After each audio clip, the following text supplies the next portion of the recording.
Hello everyone, I welcome the new kids who have entered this group. My name is Monica and today we will start the storytelling number 1. Now, a story is called Strange Punishment. Now, once upon a time there used to be a king, and in his kingdom there used to be a very clever minister of his. That was his favorite minister. His name was Birbal. Now the king Akbar was a very witty man. He was a very jovial and a funny man, and he liked making fun and testing his ministers. So one day he asked his ministers, who were all sitting in court, even Birbal was present in court, he asked them that if somebody pulls my mustache, you must be knowing that the olden times the kings used to have very big thick mustaches, right? So if somebody pulls my mustache, what punishment should I give? Now there are certain ministers in the court who were so scared of King Akbar. They always wanted to please him. They always wanted to give the first answer because they wanted to be the favorite minister of Akbar. They didn't like it that Birbal was the favorite minister. So some minister says, oh, if somebody pulls your mustache and does something so bad, you must just get him killed. Just cut off his head. That is such a severe punishment for somebody pulling the king's mustache. Some other minister said, oh, you must hang him to death. How can he live after he pulls the king's mustache? Then the third one said, you must get him crushed under the feet of the elephant. In the kingdom, there are lots of animals, so elephants also are part of their parade. So imagine if you come under the foot of even one elephant, you're going to die. So these are the punishments they told King Akbar that you must give somebody who pulls his mustache. They were giving such extreme and such bad punishments. Birbal did not speak a word. He was just listening to all of them and he was thinking. Now Akbar, this was all a part of his test. So Akbar then didn't listen to anybody. He said, no, I'm not satisfied with your answers.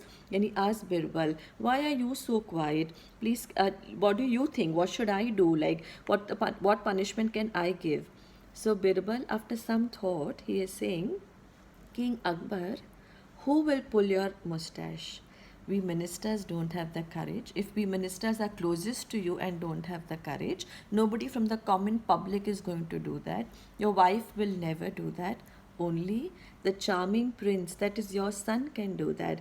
And any child, when he sits on a father's lap, on a mother's lap, even sometimes out of fun, they do like this to the parents, or they pull the mustache or pull the hair. You think the parents are going to just slap them even if he's a king? No, he's a father also. So you think instead of punishing your prince and your son, and I understood this is a trick question that you have asked us ministers, you must give him a small box of candies or give him some sweets to eat. Listening to this answer, the other minister said, oh God, Birbal is again trying to outsmart all of us. Today he's going to be punished very badly. But when Akbar heard the answer, Akbar was so happy and he started laughing. And he said, yes, you are absolutely right that I would never ever punish my son, and only my son would have the courage to pull my mustache. So what is the moral of this story? The moral is always think before you speak.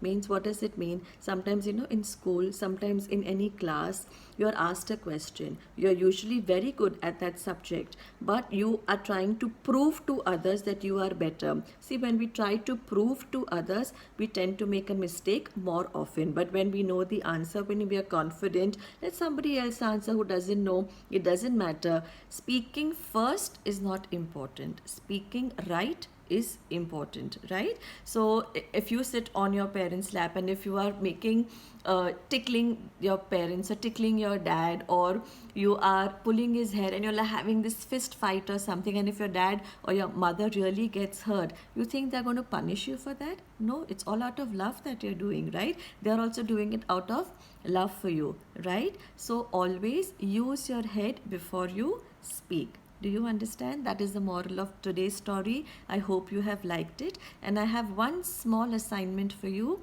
that if anything like that has happened with you, in any incident in school or any class or any sibling or any home, or you've seen somebody where you wish you had not spoken but you could have thought first and then replied, then please share it on the group. We would love to hear it, and we will appreciate you being honest. And also from this moral, I would like to say that sometimes when we don't know a particular answer, others may know the answers. Everybody has answered. You don't know the answer. Sometimes I don't know some answers. It is very okay to say, I don't know.